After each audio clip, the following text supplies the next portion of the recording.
Mapsi, how are you? Hello, not good, Jane. Why, darling? I'm still here, Jane. No news about passport. Oh, really? That's sad. Yeah, difficult to live here. Then go home. No, I need to come.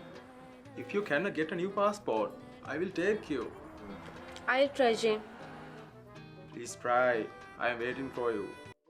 අයියෝ බොක්කලස් පොඩක් කලකිරෙනවා නේද dialogues අහන් ඉන්නකොට ළමයි දැන් මේ රංගපානවා කියන්නේ කව හරි කොපි කරනවා කියන ඉමිටේට් කරලා දැන් අම්මා කෙනෙක්ගේ චරිතය රංගපානවා කියන්නේ ඔයා අම්මා කෙනෙක් වෙන්න ඕනේ ඒ චරිතයට බහින්න ඕනේ ඔයා ගොවියෙක් ওই විදිහට රංගපානවා නම් ඔයා නිකන් කම්පැනි එක බොස් කෙනෙක් වගේ රංගපාලා හරියන්නේ නැහනේ ඔයා ගොවියෙක් වගේ රංගපාන්න ඕනේ ඉතින් ඔයා කොරියාවල ඉන්න ඉංග්‍රීසි කතා කරන කොල්ලෙක් නම් පොඩක් රිසර්ච් එකක් කරන්න ඒ කොරියන් කොල්ලෝ කොහොමද ඉංග්‍රීසි කතා කරන්නේ අනේ ඇක්සන්ට් එකේ විදිහ ඒ චරිතය කොපි කරන්න ඊට පස්සේ ගර්ල් කෙනෙක් ඔයා ශ්‍රී ලංකන් ගර්ල් කෙනෙක් එතකොට ඔයාගේ ඉංග්‍රීසි ටික ඔයා ඒ ශ්‍රී ලංකන් විදිහට හරි කතා කරත් කමන්නේ හැබැයි එහෙම අර මාර රෝ විදිහට කියන්න එපා ඩයලොග්ස් නිකන් අයියෝ කට පාඩම් කරලා කියනවා කියලා පේනවනේ ඉතින් ඇයි කියන්නේ රංගපානවා කියන්නේ ඒක ඔයගොල්ලෝගේ දැන් ඒක ඔයාලගේ ජොබ් එක. ඒකට ඔයාලගේ ජොබ් එක ලස්සනට කරන්න.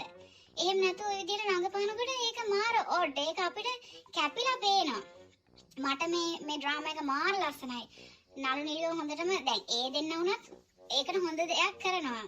but ඒගොල්ලෝ ඉංග්‍රීසි කතා කරන වෙලාවට නම් ඇත්තමයි. අන්තිමයි. අනිත් එක ඉතින් මේ නාට්‍යයේ ඩිරෙක්ටර් කෙනෙක් හරි කවුරු හරි තව ඇති නේද ලොකු අය ඊට පස්සේ ඒගොල්ලෝගේ වටේ ඉන්නවා අවුරුදු ගානක අත්දැකීම් තියෙන නළු නිලියෝ. ඉතින් ඒගොල්ලන්ට හරි මේ යන් අයව මං කියන්නේ ඒගොල්ලෝ ගයිඩ් කරන්න ඕනේ. ඒගොල්ලන්ට කියලා දෙන්න ඕනේ අවුල් තැනක් දකින්නවා නම් මේක දැන් බලන ප්‍රේක්ෂකයන්ට ඒක නිකන් ඔඩ් වෙලා දැනෙනවා නම් ඇයි ඒගොල්ලන්ට දැනෙන්නේ නැත්තේ මේ කියන විදිහ එච්චර නැචරල් නෑ කියලා.